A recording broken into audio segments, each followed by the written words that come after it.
Hey guys, this is Mike Mahaffey, the old bastard BJJ guy, here for BJJ Mental Models. Back in my day, we had to walk uphill in the snow both ways to get to the academy just to learn some crappy technique from a random purple belt. You kids have it so easy because now you can just subscribe to BJJ Mental Models Premium and get tons of great audio courses to learn new techniques, enhance your mindset, and entertain yourself. You can even get personalized rolling reviews from some of your favorite BJJ Mental Models coaches, including me. It's like having your own seminar, you spoiled little whippersnappers. So what are you waiting for? Subscribe to BJJ Mental Models Premium right now, get off my lawn, and go train. Hey, welcome to BJJ Mental Models. I'm Steve Kwan. BJJ Mental Models is your guide to a conceptual and intelligent jiu-jitsu approach. And in this week's mini episode, we're continuing our conversation on the different types of breaking submissions in jiu-jitsu. This time we're talking about rotational breaks. Before we get into this, if you didn't listen to the prior two mini episodes we did, the first one on the 3-joint rule and the second one on linear breaks, I would suggest you go back and listen to those first. I will put links to those in the show notes to make them easy to find. But with that said, assuming you've already given those a go, let's talk about rotational submissions. In the last episode, we discussed linear submissions like the arm bar or the knee bar. We call them that because you are trying to break the limb in a straight line by pulling the elbow back past its natural range of motion, or similarly with the knee. But a lot of other types of submissions involve more rotation. Think about Americanas, kimuras, if you're attacking the legs, heel hooks. These are submissions where the primary way that you're breaking a joint isn't by pulling it in a straight line, but rather rotating it past its natural range of motion. There's generally two different types of rotational breaks that you can do. You can do either an internal rotation, which could mean a kimura or inside heel hook, or any other submission where you're twisting the middle joint, meaning the elbow or the knee inward. Or you can do an external rotation, like an Americana, which is where you flare the middle joint, so in that case the elbow, more outward. The internal and external difference is good to know, but it's not really as critical as understanding why rotations work in the first place. So if you're constantly getting confused about what an internal or external rotation looks like, I wouldn't worry too much about it if you're just getting started.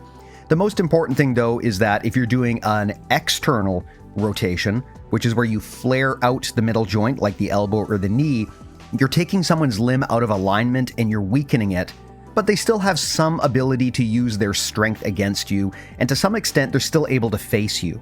So let's talk about this from the perspective of the upper body. An external rotational submission would be the Americana. The way that the Americana basically works is I set up a figure 4 on your arm, and I try to pull your shoulder out of its joint by lifting your elbow. Now, the thing about external rotations like the Americana is when I'm doing an external rotation, my opponent still has some ability to face towards me, and they still have some ability to use a bit of their muscle. You're basically making the middle joint flare out and try to buckle, but you're not creating a weird angle that could make it harder for your opponent to fight the submission or the move off.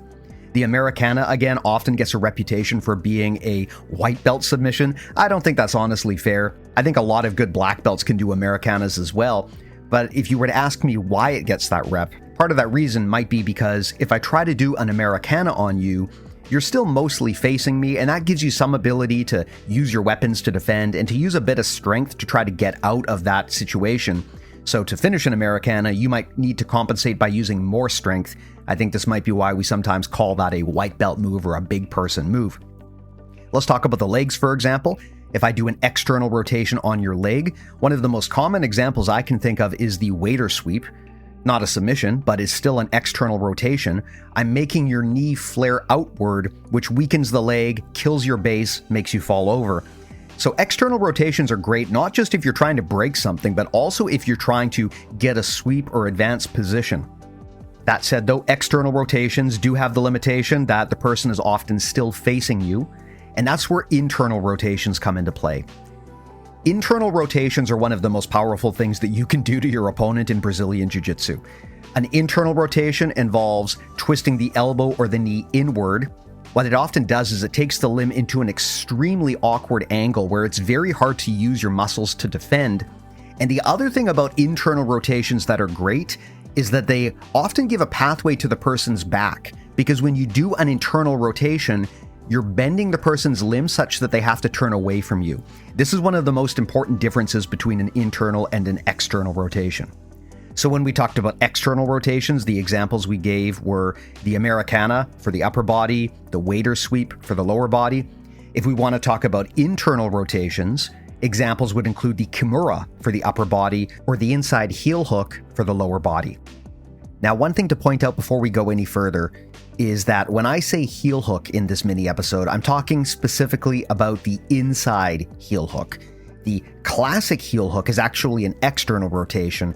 The inside heel hook is an internal rotation, and that's why it's more powerful. So for the context of this episode, when I say heel hook, I mean inside heel hook. And if you are a kimura or heel hook player, then you know one of the things that your opponent may predictably do when you attempt these moves is try to roll to get out of it. And a big part of playing a kimura trap game or a heel hook game is either preventing the roll or knowing how to transition with the roll and tighten up the position as you go through the roll. All of this happens because internal rotations create that awkward angle where your opponent has to look away from you, and they're also very hard to muscle out of. I would never suggest that someone try to muscle out of a fully locked in kimura or heel hook. You just don't have the muscle at that angle to do so. It's going to be tremendously dangerous. Now, the kimura specifically is an interesting submission because it used to get the reputation as being a big guy move. And part of that, I suppose, was because if you are smaller than your opponent, it can be hard to muscle their arm behind their back into a kimura, especially in the gi where they can grab onto their own fabric. However, the big breakthrough in the kimura has been realizing that you can play it as more than just a submission, but actually as a position or a transition. That's the foundation of the whole kimura trap game. You're not necessarily trying to submit the person, at least not right away, but you are using kimura control to get to their back. And the reason that works is because when you do an internal rotation, you force the person at an angle where they're going to start to look away from you, and that's going to expose their back. You see this also with heel hooks. When people try to roll out of a heel hook, one of the risks to doing that is that they can allow the submission to get tighter, they can open up pathways to their back. There's a lot of things that you can do in that position because when you start to twist someone's knee inward, you create an awkward angle where not only can the person not use their muscle to get out anymore, but they also have a harder time facing you than if you were doing an external rotation like a waiter sweep or an Americana. One other topic you'll hear a lot when people talk about internal rotations is keeping the middle joint open.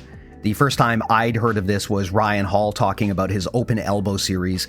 The idea is if I want to kimura someone, then I need to separate the elbow from the body. A common mistake people make is they will lock up the kimura grip and they'll be trying to put rotation on.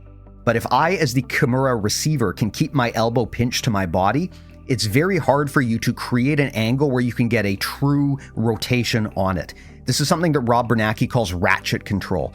The idea being that if I want to secure a technique like a kimura, I need to be turning your arm like a ratchet. And what that often means is I need to pull the elbow free and away from your body. That's the open elbow.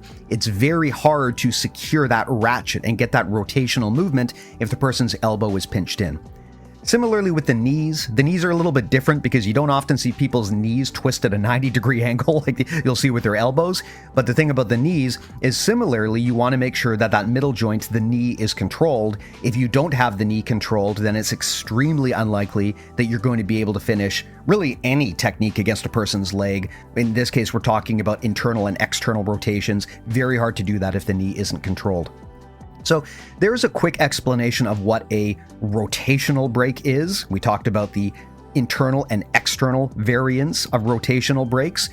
Often they can be a great alternative to linear moves because, as we discussed in the prior episode, if I try to do a linear submission on you like an arm bar or a knee bar, I have to overcome some big muscle groups to make that work, and that will be a challenge.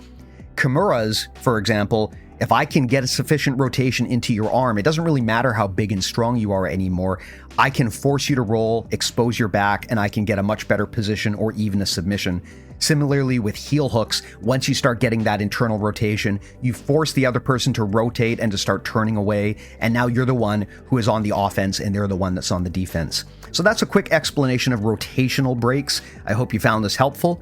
If you want more like this, everything we make lives at bjjmentalmodels.com. That's where you'll get all of the episodes of our podcast, over 300 now, and all of it is intended to be educational content that you can pick up and play at any point. Additionally, you'll also get access to our newsletter, and if you want to kick it up to the next level and really grow your jiu-jitsu presence, whether that be as a hobbyist, a pro, or a business owner, you can do that by joining BJJ Mental Models Premium, and you can get a 7-day free trial of that at bjjmentalmodels.com. I'll put a link to all of that in the show notes. Thanks a lot for listening, and we'll talk to you next week.